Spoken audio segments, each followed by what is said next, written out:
Okay, good evening, everyone.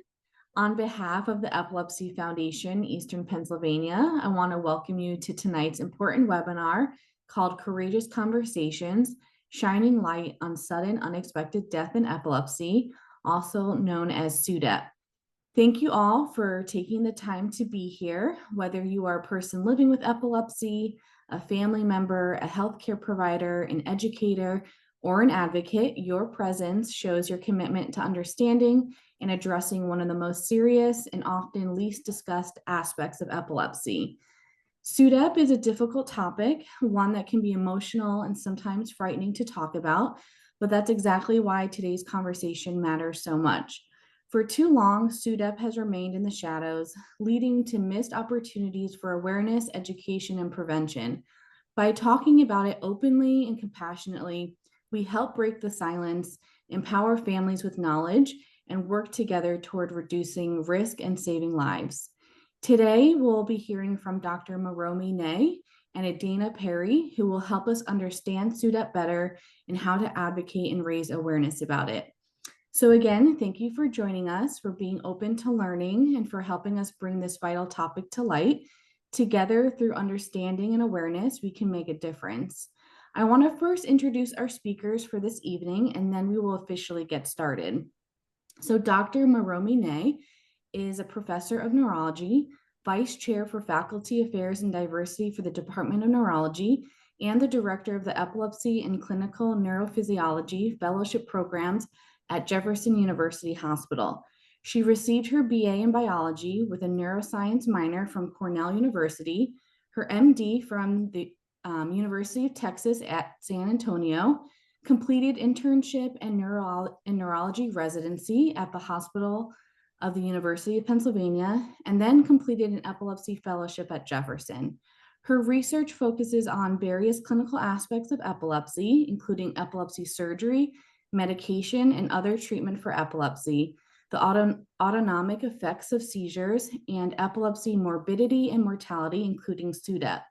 She serves as an editorial board member and peer reviewer for several neurological journals and is actively engaged in medical education and clinical research.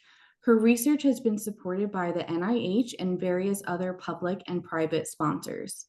And we have Edana J. Perry, who is originally from Pittsburgh and is married to Bernard Perry. And to their union, God sent them 3 children, Taylor Nicole, Christian Bernard, and Kayla Ross, who received her angel wings on July 6, 2017. They are also proud grandparents to Araya and Amari. In addition to being a wife and mom, she is a minister, poet, and author who is passionate about couples and families. Edana is at her happy place on the beach while listening to jazz, R&B, and gospel. After attaining a bachelor's degree from Howard University and becoming a member of Delta Sigma Theta sorority, Edana obtained her master's degree in health services administration from the George Washington University. At her home church, Greater Mount Calvary Holy Church, Edana has served as the past co-director of the family ministry, advisor to the young adult and college ministry, and as a woman of virtue. She and her husband for 8 years also served as the parenting skills instructors for the DC-based family reunification program.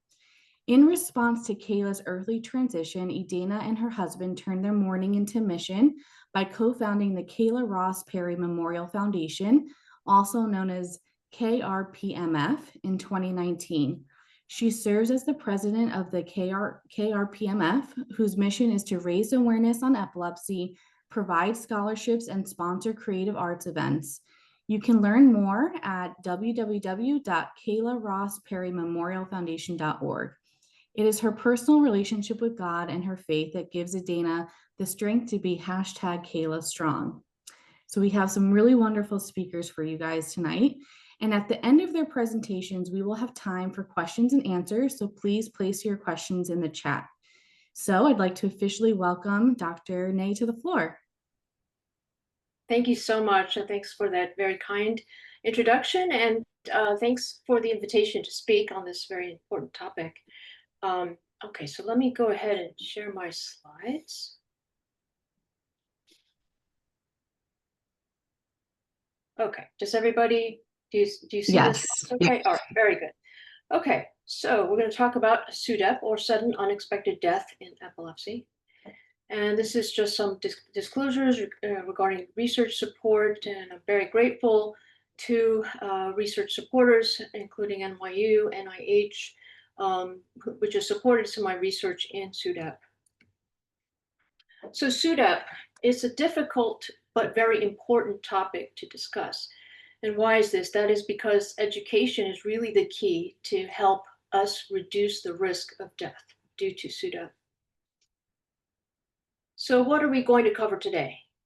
We're going to go through the definition of SUDEP and outline who is at risk for SUDEP, what is the data regarding what the cause of SUDEP may be, and most importantly, what can we do to reduce the risk of SUDEP? So definition. So SUDEP, which is sudden unexpected death in epilepsy, is the sudden unexpected death in someone with epilepsy and no other cause is found. There's several subtypes, but there's something called definite SUDEP. Definite SUDEP means that we don't find a cause, the person's had an autopsy, and we really just don't find any specific cause for the death. Probable SUDEP means that the circumstances are exactly the same, but the person has just not had an autopsy to prove it, but we do believe that it was a sudden unexpected death like we do to epilepsy. It does not include status epilepticus, or say seizures, continuous seizures causing somebody to die, or a seizure related drowning or something else like that. It is an unexpected death at a time most commonly after a seizure, but not always after a seizure. So what are the risk factors? Here's the top risk factors. And the number one by far is having convulsive seizures. And when I say convulsive seizures, these are seizures where the whole body stiffens. That's sort of what's called the tonic phase, and then convulses. So then there's jerking. So other synonyms for this, you may have heard this called grand mal seizures, or generalized tonic-clonic seizures, or focal to bilateral tonic-clonic seizures. These are all convulsive seizures. When the seizure ends in that convulsive activity, that is a convulsive seizure. We also know that convulsive seizures occurring in sleep is a risk factor, and I'll discuss why that appears to be the case. And then having uncontrolled epilepsy with frequent seizures, especially when they are convulsive seizures, is a risk for SUDEP. So other risk factors, some of which are modifiable to some extent, missing seizure medications. And this can be due to either just volitionally not wanting to take the medication, or maybe inability to obtain the medicine, or forgetting the medication. Or there may be issues with the pharmacy or the refills or things like that. Those kinds of things, ultimately, when you miss medication, seizure medications, that does increase the risk of SUDEP. Other potential factors include some genetic conditions, earlier onset epilepsy, and intellectual disability. These are variable in terms of, they're not always consistently found in every study. Some of these are kind of associated with each other. So some genetic conditions do cause seizures to occur earlier on in life and are also associated with intellectual disability. So sometimes it's hard to separate one thing from another, but these are things that have been shown in different studies. So what are common associations? I mentioned the convulsive seizure and sleep. And the most common by far scenario for SUDEP is that someone will find the person in bed, often in the morning. And they're often found facing down in bed, so on their stomach, often with their head in the pillow. And the thought is that in most cases, there is a convulsive seizure, and the person is either, maybe they started on their stomach before they went to sleep, or during the seizure, they rolled onto their stomach and their face was in the pillow, and there's already breathing problems related to the seizure itself, but then if you combine that with then the potential to suffocate with a pillow or the bedding nearby, that makes recovery from a seizure hard. And so that does raise the question, should people sleep on their back to go to sleep? We don't know for sure if that's protective. I would say it certainly wouldn't hurt if you are a stomach sleeper to try to see if you can try to sleep on your back, because you don't want to be found, you don't want to roll over, and you don't want to be actually already face down at the beginning of the seizure, because a lot of times there are studies actually looking at seizures and whether people roll over, and do people stay in the same position as when they go to sleep, when they have a seizure. And people, while we know that people can roll over, oftentimes if you're already on your back before you have the seizure, you stay on your back after the seizure. So we don't have direct evidence that sleeping on your back to sleep would reduce the risk. It's sort of like SIDS, how now I think everybody's aware for babies, we recommend that they sleep on their back. But there are some similarities in potential mechanisms between SIDS and SUDEP. And that's a question whether sleeping on the back would help, but it certainly would not hurt if you're a stomach sleeper to sleep on your back. But I should also add that there's not always evidence of a seizure. So sometimes the person will be found and the bed sheets are pristine. There's no evidence of a tongue bite. There's no urinary incontinence. There's nothing to suggest the person had a seizure. And that is also SUDEP. And we do know that that can happen even without a seizure. So who is at risk? I talked about having convulsive seizures. And well, how often does this happen? So it is a major cause of death in epilepsy. And it varies depending on your individual risk and the population that's studied, what percentage of deaths in people with epilepsy are due to SUDEP, but it ranges between 1 to 18% in different studies. And the risk is, again, it depends on the study, but this is an often quoted statistic: about 1 in 4,500 children per year may die due to SUDEP, and 1 in 1,000 adults with epilepsy per year may die due to SUDEP. So it is a significant problem. It is not super common, but it is a significant problem that we should all be aware of. And to put it in perspective, so anybody in the general population can die due to sudden unexpected death, usually due to an abnormal heart rhythm.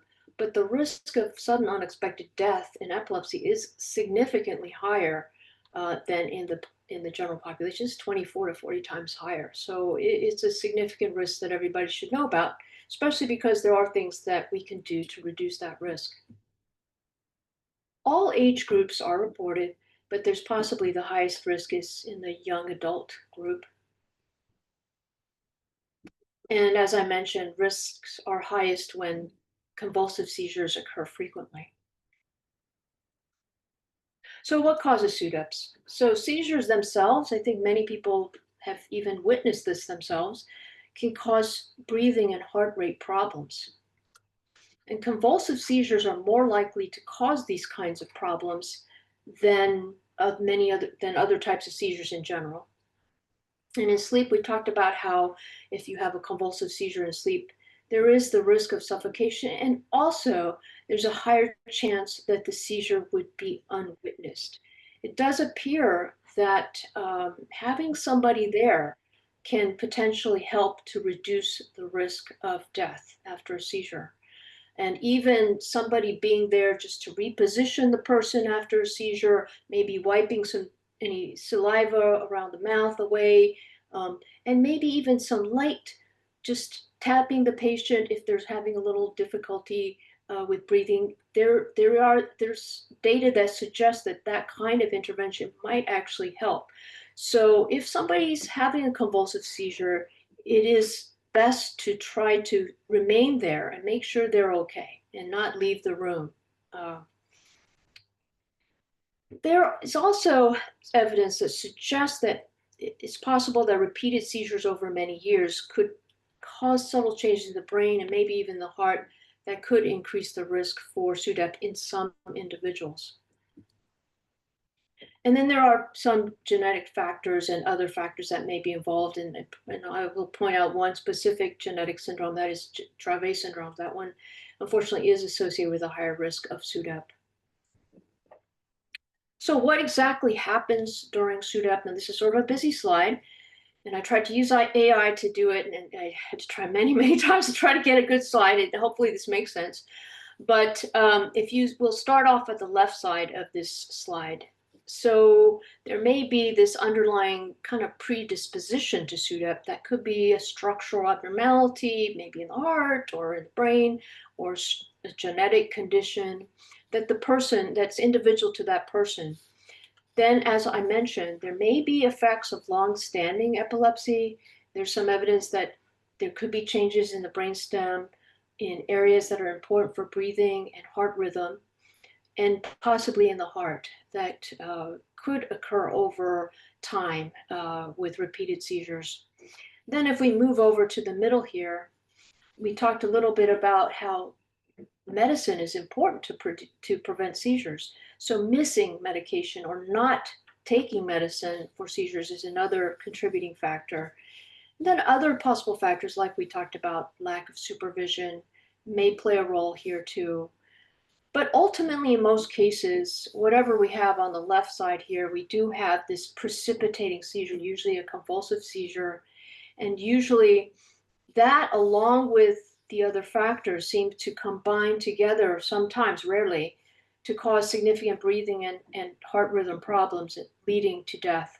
In most cases, of course, people will have a seizure. They might have some temporary breathing problems, their heart rate might go up, but then they recover.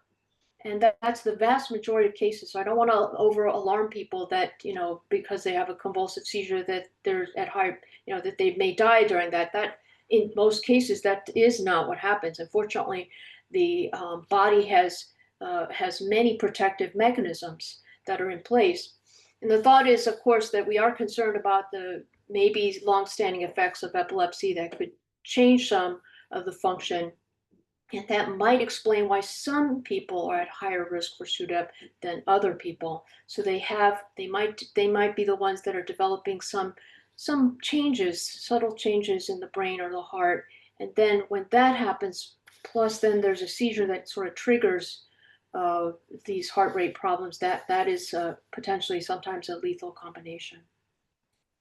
So this one, I know this is a busy slide, so don't worry, you don't need to really study this one, but I just put it up because I wanted to show you some of the latest research and some of the areas that are in focus. And the reason is because, like I said, it is a lot of the focus has been on the brainstem, which is the lower part of the brain. It's not the area that causes the seizures, but it's sort of where the seizure can secondarily kind of transmit electrical activity to. And the brainstem, the lower part of the brain, is important for breathing control, automatic breathing control, rhythm of your heart, and all of that. And it appears there's certain compounds that are very important in this whole process to make sure your breathing is normal, your heart rate is normal. And so a lot of focus has been on some of these compounds here. And there's promising research that suggests maybe we might be able to modify things or enhance the activity of certain compounds that may help with the breathing and counteracting the risk of SUDEP. This is still in research, but I wanted to share some of that exciting research that's going on. And this Carl Feingold is a leader in some of that research. Okay, so enough about the science and kind of background information. What can we do to reduce our risk? Number one, and this is really the most important thing, achieve the best seizure control possible.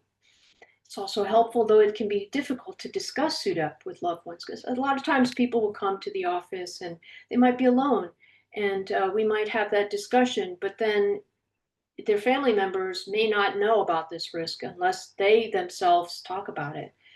And it's important to discuss what to do if there's a seizure, first aid, And like I talked about, repositioning after a seizure, maybe light stimulation if there are breathing issues, and maybe even learning CPR and monitoring the seizures, especially convulsive seizures. Um, and then, of course, calling 911 if the seizure is prolonged, concerned about breathing or injury or any other significant issues there. So having a partner in this is very, very helpful. So what can you do about personal risk? One is to understand your personal risk, and it varies a lot. There are certain types of seizures which do not appear to increase the risk of SUDEP at all, actually. So it is important to discuss your risk with your neurologist who can kind of assess that for you. And why is that important? It can help you with your options. What are good options for your epilepsy? Number two, I think it's important to plan and organize. And this may seem like a given or, but I've seen this happen, unfortunately, where small issues can turn into big issues. So things like, planning and organizing healthcare to reduce avoidable issues, such as missing your medication because you didn't get that refill in time. And that might be because the pharmacy has to send out for the medication, or prior auth is late, or maybe the prescriber didn't send in the prescription in time. Whatever the reason, those are things that it's best to try to plan and organize to try to minimize those risks. I mean, I hate to say it, I even over the past few years, I've seen a situation where this happened, where unfortunately nobody on our side was aware that there was this difficulty, and the person did die because they didn't get their medication for a few days. So it's it does, that's rare, of course. I don't want to alarm everybody, but it is very, very important to be on top of these things. And number three, inform your neurologist about obstacles in medical care.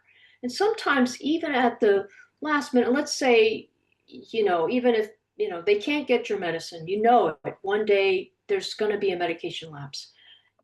You should talk to your neurologist about that, because there are often things that you can do to reduce your risk.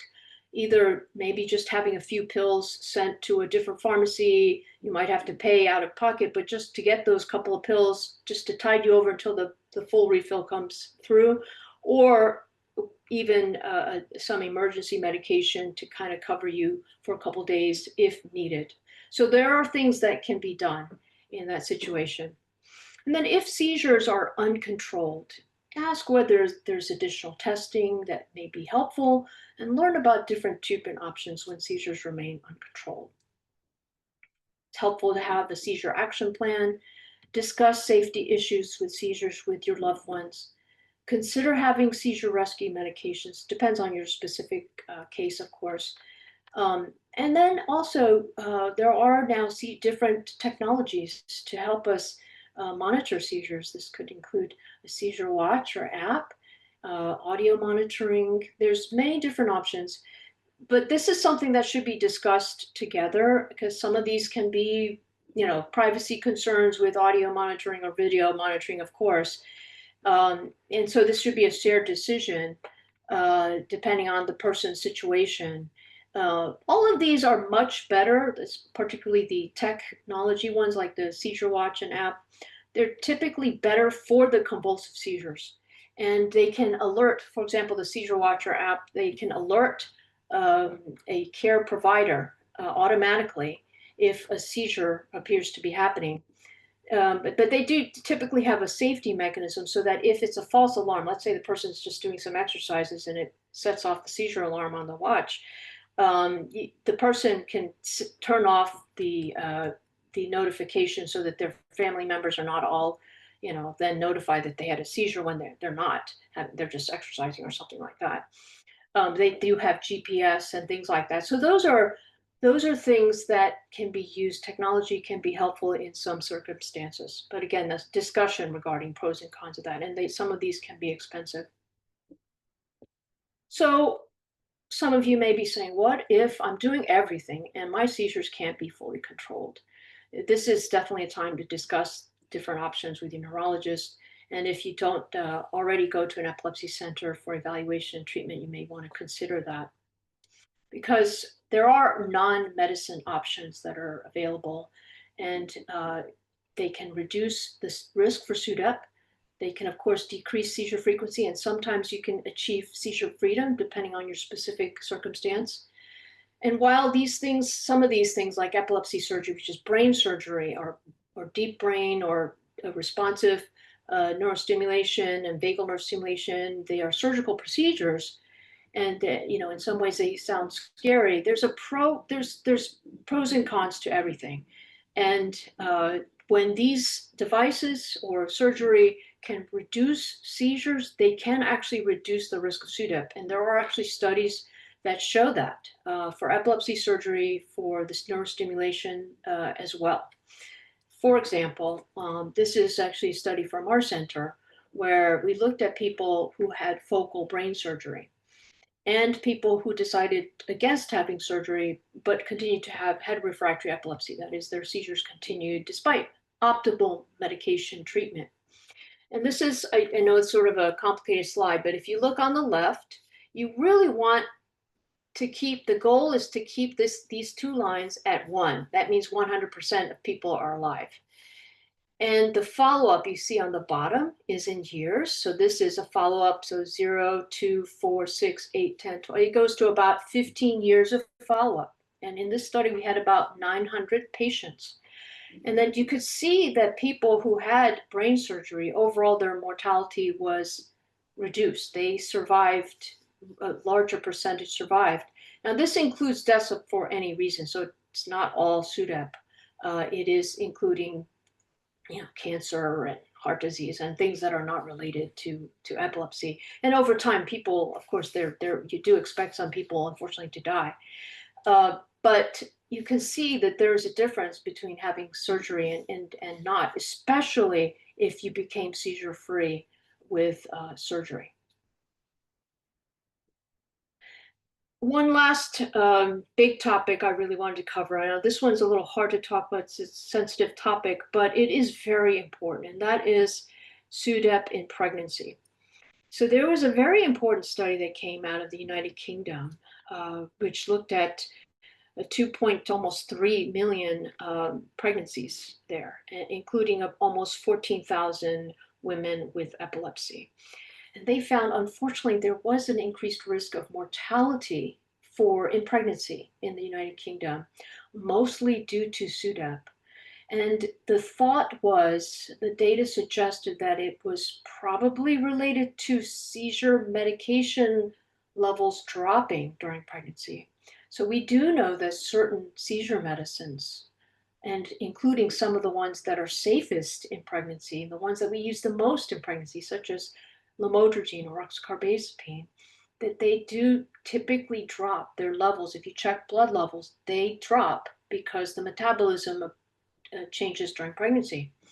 And so you have to keep on top of that, and you need very close monitoring, usually at least monthly blood tests and dose adjustments of medications during pregnancy, so that you reduce that risk of SUDEP during pregnancy, and that but basically you're reducing the risk of seizures. And reducing the risk of seizures reduces the risk of SUDEP. So the take-home message here is, if during pregnancy, it is very important, whatever seizure medication you're taking, to be monitored carefully. And seizure medication levels, depending on the medication that's used, can sometimes drop significantly, and that may put somebody at higher risk for seizures during pregnancy. But I did want to end on some good news, and that is that there's some data now that shows that we are making some impact on SUDEP. We are reducing the rate of SUDEP. So this is a nice study that was done where they looked at 3 different regions in the US, so New York City, San Diego, and Maryland. And they found that in all 3 regions, there was a decline in the rate of SUDEP if you looked at 2009 versus 2016. So basically, you don't want a higher little spot here. You want these little dots to be lower. The lower the number, the lower the dot, the lower the risk of SUDEP. So you could see that the first few years, the risk was higher. And if you look at the last few years, the risk was lower. And it wasn't even that many years. So why is that? We think that it's multiple things, probably certain seizure medications, new seizure medications that have come out, the use of epilepsy surgery and neurostimulation devices, and probably also education, increased education about SUDEP, and people being aware and being proactive and doing things to reduce the risk for their loved ones. So this is very encouraging, and we want to get this to keep going down even further, of course, and reduce it and eliminate it. So that's our goal. So just so that you know, what are, say, neurologists being advised? So this is the AES, the American Epilepsy Society, and this is the official position statement on SUDEP counseling. It is recommended that everyone learn about SUDEP, but the extent and frequency of SUDEP counseling is very individually tailored to each patient and family according to their specific epilepsy type, patient preference, and many other circumstances. For a general patient education sheet, you can go to the AAN, that's the American Academy of Neurology, and they have information. There's a patient information sheet. You could just Google AAN patient education sheet about SUDEP, and this page should come up. It has basic information that I covered here today and some of the same statistics, but if you want to have some take-home information and something to maybe share with your loved ones, it's always nice to have something written that you can refer to. And then lastly, I do have a couple minutes, so I'm just going to briefly say just a couple things. Before they came up with this before this statement was made, there was a lot of discussion. Many groups were involved, many people, not just neurologists, not just the healthcare providers, patients, families, researchers. There were many people, and we got in many groups to discuss the pros and cons of SUDEP counseling, how it should be done, who should get that counseling. And some of the data that was used was research on surveying family members. For example, here is a study where they looked at patients and caregivers, and they asked them some questions about SUDEP, and they wanted to understand perspectives. So this one had 94 people that were randomly chosen, and they were adults with epilepsy, or their caregivers. And it's interesting, 100% of them felt, number one, that they had a right to be informed about SUDEP. And number two, that the vast majority felt that the provider should be required to inform them about SUDEP. Because you can't really do anything to prevent SUDEP if you don't know about it, right? And many people have, in our discussions, some people say, well, but is it fair to talk to people about SUDEP when there's no specific treatment, like we can't give them a pill or something like that to prevent it? But there are things that we can do, and people can't act if they don't know. And in a similar way, I mean, when we talk about something like diabetes or heart disease or high cholesterol, we do talk about what are the risks. And that, I think people are aware that having high cholesterol can potentially cause a heart attack that people can die from. So this is a similar thing that people need to be aware of. There's been studies look in parents of children with epilepsy as well. This is a relatively small study, but it's kind of interesting in terms of it, it's very consistent in what they thought in certain areas. So they were asked questions. We have mothers and fathers of children with epilepsy. And then in the last column, we have parents of children who had unfortunately died due to SUDEP. And this is the number of people that were included in each group, 21, 15, and 6. And as you can see, the majority of all three groups had heard about SUDEP before the study, but it's interesting. Some of them thought they imagined SUDEP risk to be the risk of SUDEP to be higher than it actually was. So the education was helpful for them. They did feel some anxiety and stress about hearing about SUDEP, and many people did feel that. Most people did. But despite that, in all three groups felt that SUDEP should be discussed with parents and should be fairly early and discussed by the neurologist face to face, and that parents should decide whether, especially a young child, should be informed about SUDEP. And then lastly, they wanted to know, because there's been concern, like, well, if you talk about SUDEP, would it cause so much anxiety that it would change your behavior or change your life? And it's interesting in this, at least in this small study, they did not find that the knowledge of SUDEP the people that responded did not feel that it would change their interaction with their children. They would become hyper, you know, protective or something like that, or anxious. Okay, so in conclusion, SUDEP risk is correlated highest with uncontrolled seizures, especially convulsive seizures. It's important to reduce seizures as much as possible. Discussion of SUDEP with your neurologist and loved ones is important, and having a seizure action plan discussion with the provider and loved ones is also important.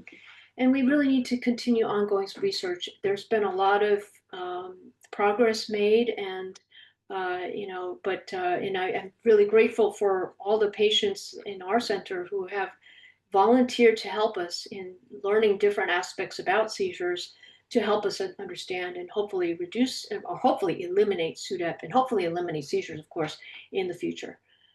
So that is what I have to say today. And again, thank you so much for the opportunity to speak.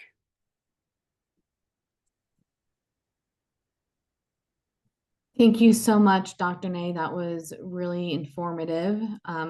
Thank you so much. And now we'll have Edana to share.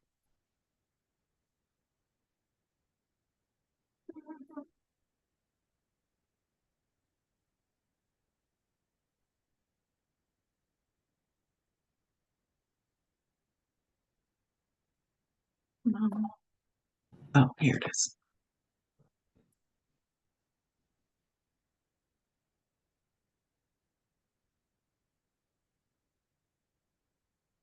Can everyone see my screen?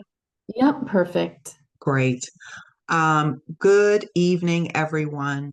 My name is Edana Perry, and I am humbled and honored to be included on this panel. And Dr. Nei, you definitely have opened my eyes to even more information that has not been shared in the past. So, my husband and I have begun to, well, not begun, but we agree that one of the best ways to help families and those who are living with epilepsy understand about the impact of SUDEP is to have conversations, is to keep the conversation going. And so I'm grateful for even the title today. So right off the bat, I will say that SUDEP snatches life, hopes, dreams, and family. But as you have heard from Dr. Nei, education, it empowers patients, their families, and their caregivers. And so I will share with you a pictorial of our daughter Kayla's life, as well as give you different tidbits about her journey along the way and our journey. But I just want everyone to understand that SUDEP is real, and it snatches life, hopes, and dreams, and family. But on the other side, that when there's education, when there's conversation, it empowers the patients, their families, and caregivers. So this is the beginning. Kayla is the youngest of three, born to me and my husband, and she and her dad also share a birthday. So their birthday is May 9th.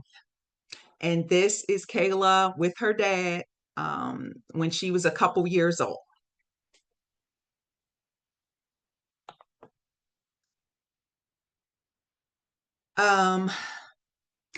At age 11, Kayla was diagnosed with juvenile myoclonic epilepsy, which now is being referred to as grand mal, or in the information that Dr. Nei was sharing, you'll see the terminology tonic clonic.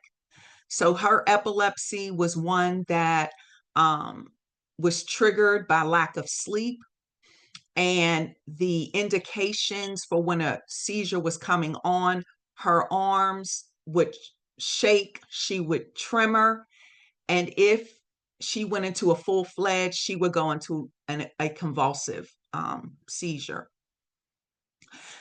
At age 11, we were believing that she might hopefully grow out of it. We were praying and everything, but each year we would go back to the doctor's office, get that EEG. The epilepsy was still there. Given that she was right before puberty, she started taking medicine probably a year or so after she was diagnosed, because the physician, her neurologist, her pediatric neurologist, told us that if she got a certain amount of sleep, then she would, we would minimize the occurrence of seizures. So we tried it for a little bit. And in essence, she would need to be sleeping about 12 hours a day. And as she got older, the medicine was definitely needed because she moved into teenagerhood and had activities. And so the medication which she was on was Depakote when she was first diagnosed.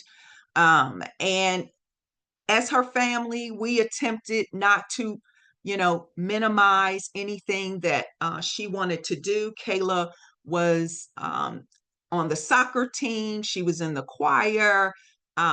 She participated in whatever she wanted to participate. However, we did have to ensure that her friends and any family or anyone who was around her understood the risk, and that they would know what to do in the event that she had a seizure. She was also blessed to participate in an all-city choir where she was able to go to New York and different places. Of course, her parents were scared to death, but we, did not want her to miss opportunities. And she was able to go to college. She actually attended Morgan State University in Baltimore for a year. She got a scholarship from the choir there. But after around her second year, it got to be too much, and she needed to come home to go to school. So she ended up transferring to Montgomery College and was able to get her associate's degree in 2016.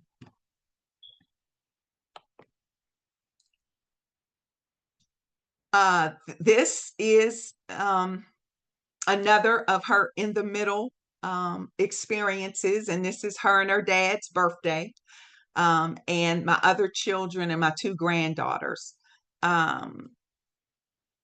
The only thing I will continue to say is that for the 15 years that we went to the doctors, to the neurologists, no physician or no nurse ever, ever, ever shared anything about SUDEP to us. We were given pamphlets about medications. We were told about the risk associated with having a seizure in the tub, you might fall, hit your head, but we were never, ever told about the risk associated with SUDEP. And even as I was listening to Dr. Nei, because of the type of seizure Kayla had, I realized she probably was one of the higher risk because of the grand mal seizures. Here's also another in the middle experience. My husband and I celebrated 35 years, and of course we were glad that we took this picture. We were glad that we celebrated because we did not know that a few years later, Kayla would be taken away.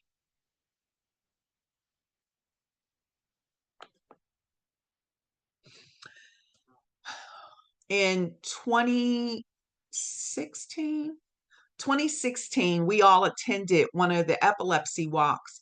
And I will never forget it because there was a SUDEP tent. And I can remember walking by it, but in my ignorance, I thought it was related to bees, way SIDS. So when I looked at the letters SUDEP, I never assumed it was for older kids or anything like that. So early as 2016, I had saw it, but I did not really investigate it.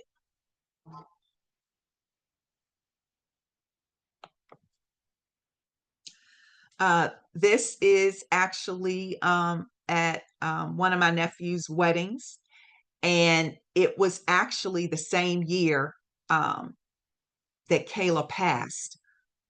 And so again, we had no idea that in a few days, Kayla would be gone. So July 6, 2017, which happens to be me and my husband's wedding anniversary, my husband and I planning to go to dinner that day. Kayla had gone to work. She had complained of seeing like her hands tremor. So her dad told her, go on home. He would see her a little later. And so he came home a little early before he was coming to pick me up, and dropped by the house and saw her. She said she was going to take a nap, which was generally good. That would help her to avoid maybe going into a seizure. And so he might have left the house about 4 o'clock. We went on to dinner, had dinner actually with family members. I tried to reach Kayla maybe about 7 p.m.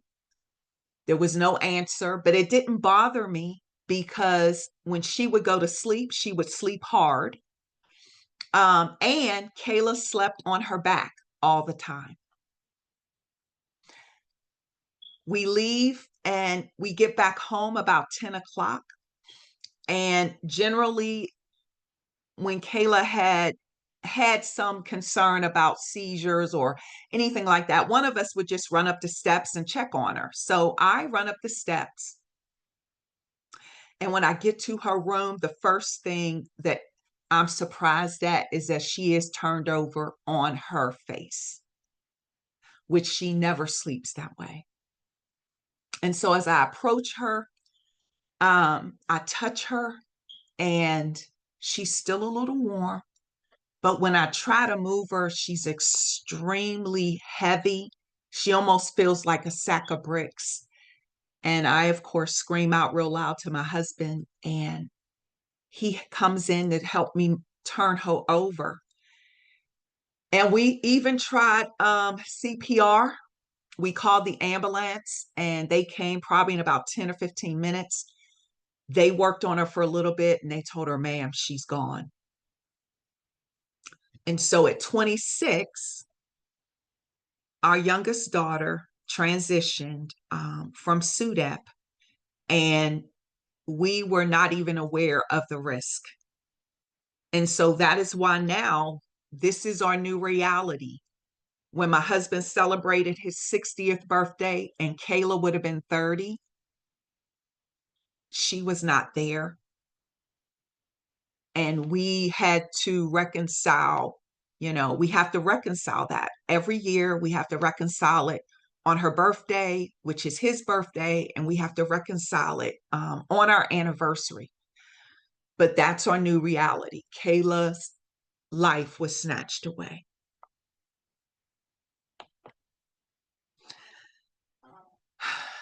After Kayla passed, probably within a couple of days, because she had transitioned from the pediatric hospital and a pediatric neurologist, and she had transitioned into an adult neurologist.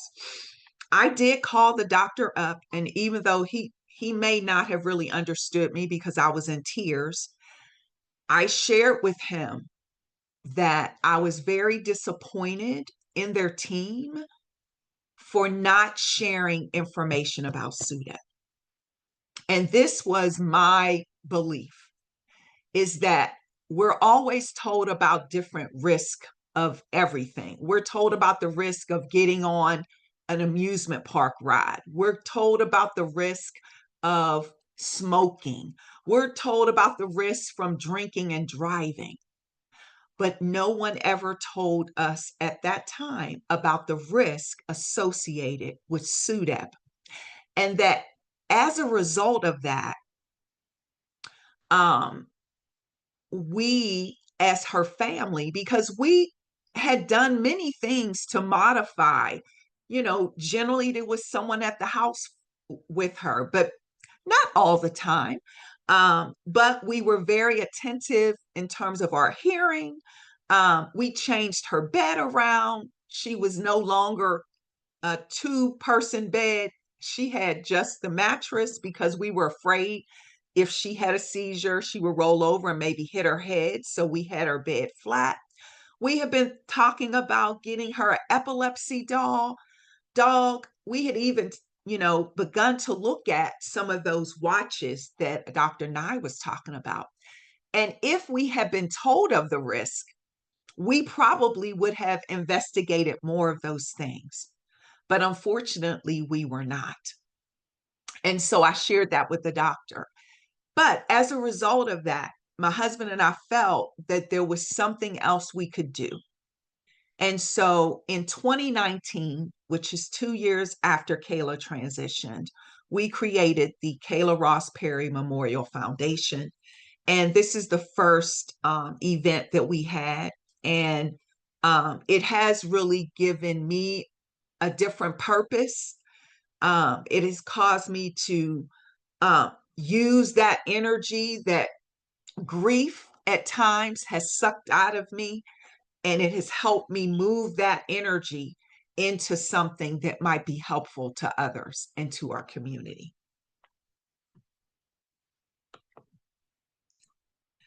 And so I've shared a little bit with you about, in the beginning, there was Kayla. In the middle, there was Kayla. There is Kayla now in our hearts and dreams and in our photographs, but she is not physically here. The new reality that we live with is that our youngest daughter, who would be 34 today, is no longer here. And so we press forward, building a legacy. But we hope, if there is nothing else that you hear from us today, is that as a family member, a caregiver, or someone who's living with epilepsy, that you are empowered to ask your physician, nurse, any of those individuals who are there to provide you with treatment, that you are empowered to ask them about SUDEP, and that you are empowered to let them know that you want to know more about it. And if this that we've done here tonight motivates you, then I am pleased. Even in the fact that my daughter isn't here, I'm pleased that there's something that could be done to help you and your family. And that's it for me.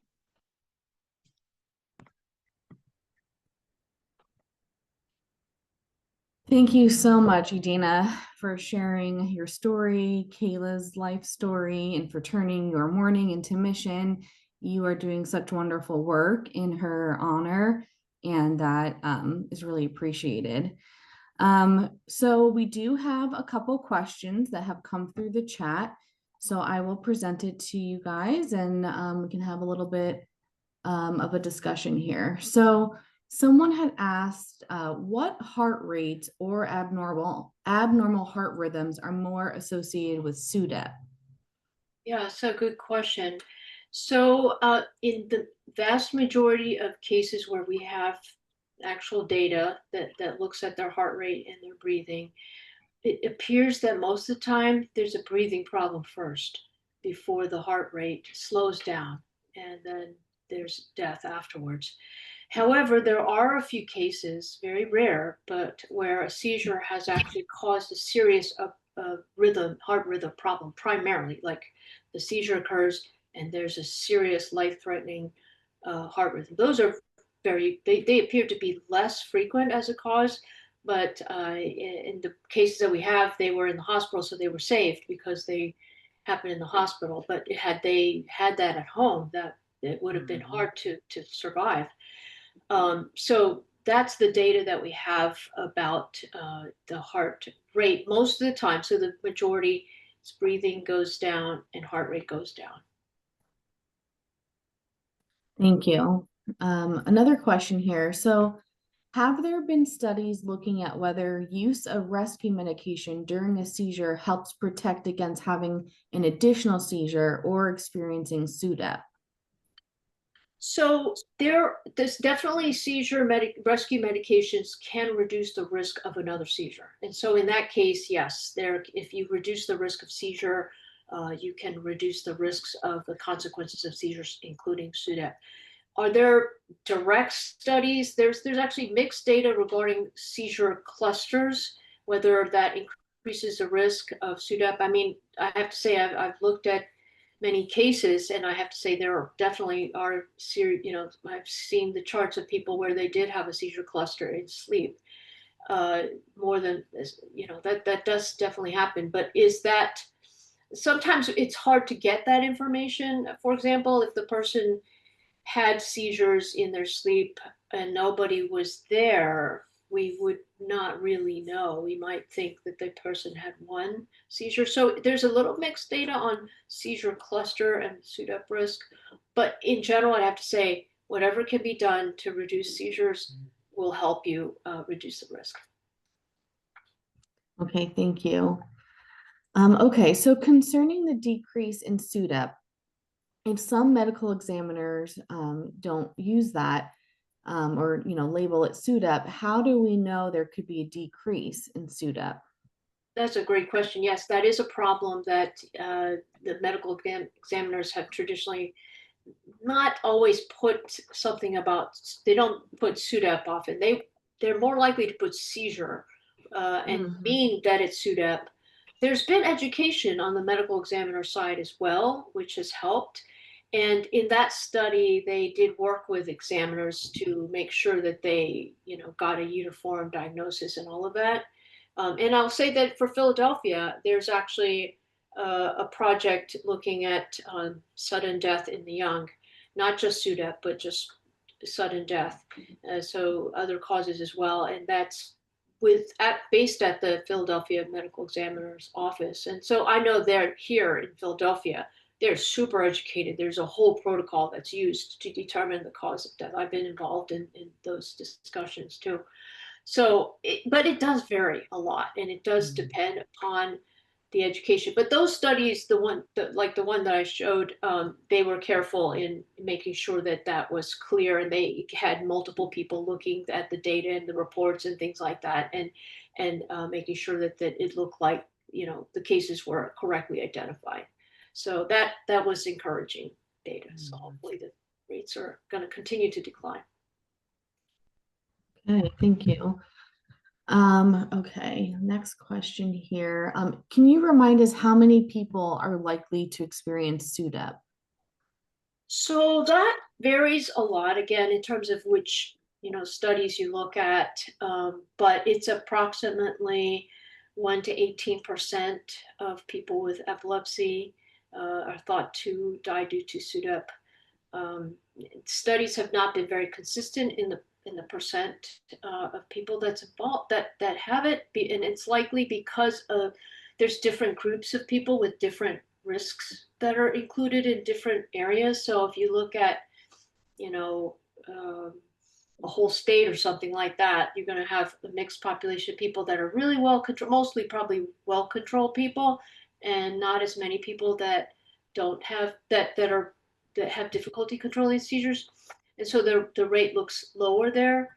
But then if you look at places like epilepsy centers, the risk is higher because they tend to have a lot of people who have more severe epilepsy. So, but overall, that's the percentage that's typically quoted. Okay, thank you. There's a lot of questions coming through now. Okay, so does having oxygen help counteract the heart rate death example, like in a hospital or on hand at home with a CPAP machine? That's a great question.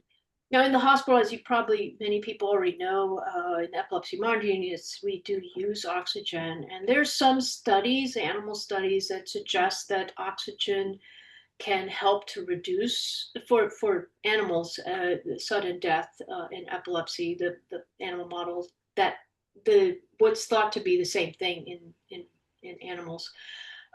So there's a lot of data that suggests that it may be helpful. It is not likely to hurt. And like I said, however, we don't know how much of it is how much of the help. There's several studies looking at this is just from stimulation, just talking to the person, touching them, making sure repositioning them versus the oxygen itself. It's hard to separate because in the hospital we do all of that.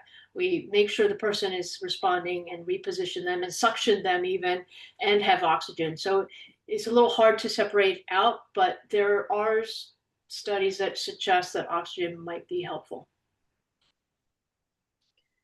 Okay, thank you. Now we are a little over time.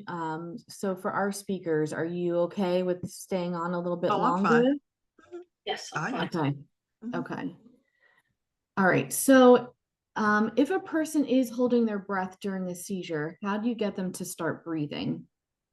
So during the seizure itself, especially a convulsive seizure, it is very common for people to not breathe for a short period of time. And that can be scary for people that are watching. And actually, even during focal seizures, there where seizures coming from one part of the brain, but they're not actually convulsing, people do often have some breathing difficult, like they're not really breathing normally. And it's actually hard to see that unless you are actually testing that.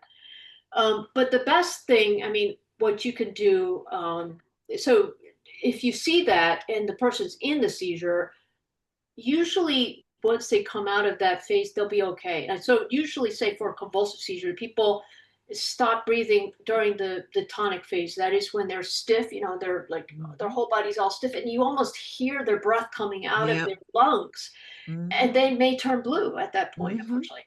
And then they start the convulsive phase. They start jerking, and then it starts slowing down, and they stop. And then the breathing is usually kind of heavy, Heavy. yeah, Mhm. but maybe slow. Mhm. It's that time that if you see that the light stimulation repositioning to make sure that any drool or saliva or anything mucus is draining properly and touching them or something, it can be helpful if they're really having difficult. So it's usually the problem is after the most serious breathing problem that we're concerned with SUDEP is occurs out right after the seizure, actually. Thank you. Okay. Um, how long should a seizure last before rescue medication is given? Now that's very individualized. Probably best to talk directly with the provider regarding that. It's because it depends on the seizure type and how often the person has seizures and what the typical pattern is. So it's hard to give a one size fits all kind of answer to that. But it's a very important question, and if you have, that's something to definitely discuss with the provider. Okay, thank you. Um, okay, I'm going to piece this together. Someone asked, you talked about seizures as a risk factor for SUDEP, and someone's asking about the frequency, like how many seizures could Yes. make you at risk? Yes, so that's a good question. So There's a lot of studies that show the higher the seizure frequency, the higher risk. But for a cutoff number, most studies show that there's a higher risk with at least when you have at least 3 convulsive seizures per year.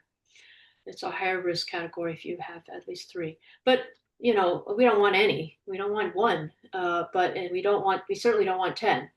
But studies have actually fairly consistently shown that the 3 cutoff. Yeah. Okay, thank you. Okay. Do you feel that the newer Apple Watches with heart monitoring capabilities are helpful for detecting seizures for individuals who do not have tonic-clonic seizures? That's a good question. It potentially could. Of course, the heart rate can go up in many circumstances, as you know, from exercise and things like this, which if you're exercising or not. So if it's going up all of a sudden at a time when you're not, there's no clear reason, and it's pretty abnormally high. Let's say it's going to 150 beats per minute for no reason. You might want to just get that checked out. That doesn't necessarily mean it's a seizure, but that's a pretty high heart rate. And if it's happening when you're not actually doing any exercise, it may be a reason to just have that discussion with your doctor about that. Alternatively, that very rarely seizures can cause the opposite problem, and the heart rate can actually be slower than normal, or stop actually for several seconds. That's a much rarer circumstance. But any extreme changes, whether super high or super low, that'll be a reason, without any clear explanation, something to talk to your doctor about. Okay, thank you. Do we see a higher rate of SUDEP in the pediatric or adult populations? So another great question. Most earlier studies suggested the highest rate is in young adults. There's been more recent data that has questioned that. So I know the numbers that I gave was 1 out of 4,500 children per year versus 1 in 1,000 adults per year. And that's based on some older data. Some more newer data has questioned it might be a little bit higher. It might be more closer to adults for children as well. But again, it depends on where the population that's being studied. So in which country even. So but those are some general numbers. All right, thank you. So in the interest of time, I am taking notes on all the questions that came through. There are some that haven't been answered, but I will send them to Dr. Nei and Edana and myself. We'll all put an answer together and we'll make sure that we send it out to everybody. Just want to respect everybody's time. But I do have some more questions that we will follow up with all of you about. So again, thank you, Dr. Nei and Edana, for your knowledge and dedication to the epilepsy community. Thank you to our attendees for spending your evening with us, and I hope you leave tonight feeling empowered and educated. I will send a follow-up email with the recording of the presentation, some more questions and answers, upcoming webinars that we have. We hope everyone has a great rest of the night, and thank you again. Good night, everyone. Thank you.